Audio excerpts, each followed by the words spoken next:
Hello guys, episode 7। Kaiju cleaner दूर से kaiju को देख रहे होते हैं और कहते हैं इतनी दूर से हमें काफका नजर नहीं आ रहा। उनका बॉस पूछता है न्यू मेंबर किधर है, तो काफका का दोस्त कहता है शायद वो फिर से वॉशरूम में फंस गया होगा। दूसरी ओर फुराशी क्लीनर से कहता है खतरा अभी टला नहीं, तुम यहाँ से चले जाओ। तो वो क्लीनर फुराशी को गोली टाइप कोई चीज़ मारता है जो उसके दिल के पास लगती है।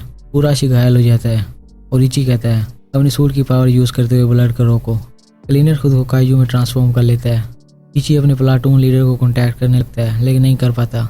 काइजू बताता है कि मैंने इस एरिया को कवर कर लिया है और बाहर की दुनिया से कोई यहाँ कांटेक्ट नहीं कर सकता, वो इसलिए कि मैं आराम से इंसानों में छुपा रह सकूँ। इसके बाद वो इची की टांग और किडनी को जख्मी कर देता है। फिर इची को शिनोमिया की बात याद आती है। ये काइजू कोई मैजिक यूज़ नहीं करता लेकिन अटैक करने से पहले अपने बाजू को लोड करता है। इची वो नोट करके उसका अटैक डोज कर लेता है। फिर इची फुराशी से कहता है तुम यहाँ से जाओ, मैं इसे संभालता हूँ।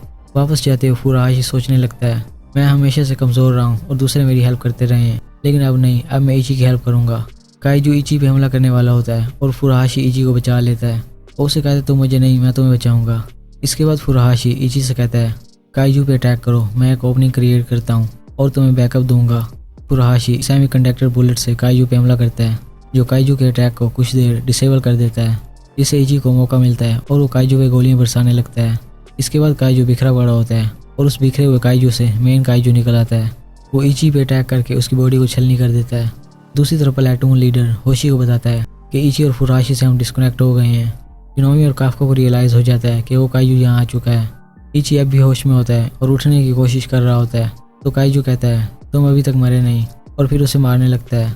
फुराशी अपनी गन उठा के काइजू को गोली मारने की कोशिश करता है लेकिन उसमें गोली नहीं होती। काइजू कहता है मैं इची से निमट चुका हूँ, अब तुम्हें मारने की बारी। वो अपना टैग लोड करता है और काफका उसके पीछे आ जाता है। वो कहता है यहाँ वो नहीं, तुम मरने वाले हो। काफका उसे एक पंच करता है और वो काइजू हवा में उड़ते हुए खुद से कहता है मैं अपनी आधी बॉडी देख सकता हूँ, बिकॉज उसका सर उसकी बॉडी से लग जा रहा होता है। काफका इची को उठा के जाने लगता है तो वो काइजू रीजनरेट हो जाता है। काफका इची को दीवार के साथ बिठा के कहता है अपना सूट यूज़ करते हुए एक एक जख्म को ठीक करने की कोशिश करो, तब तक मैं इससे निमट लूँ। फिर काफका उसके सामने जाता है और दूसरा काइजू अपनी बुलेट से काफका को जख्मी करता है। तो काफका को गुस्सा आता है कि तुम इनसे मेरे दोस्तों को मार रहे थे। वो अपनी पावर अनलोड करता है और इस काइजू को पंच करने लगता है।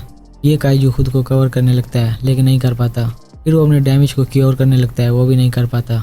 काफका एक और बड़ा पंच करता है और ये काइजू दूर जा गिरता है। इसका मेन कोर निकल आता है।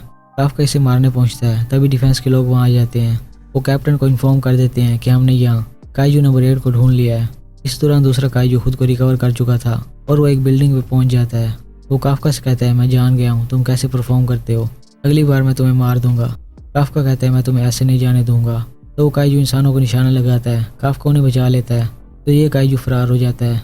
इसके बाद काफका भी वहाँ से भाग के गली में पहुँच जाता है लेकिन होशी उसके पीछे आ जाता है। वो कहता है काइजू नंबर 8 जो बिल्कुल इंसानों जैसा बिहेव करता है। होशी डिफेंस को इन्फॉर्म कर देता है कि काइजू नंबर 8 मेरे सामने है।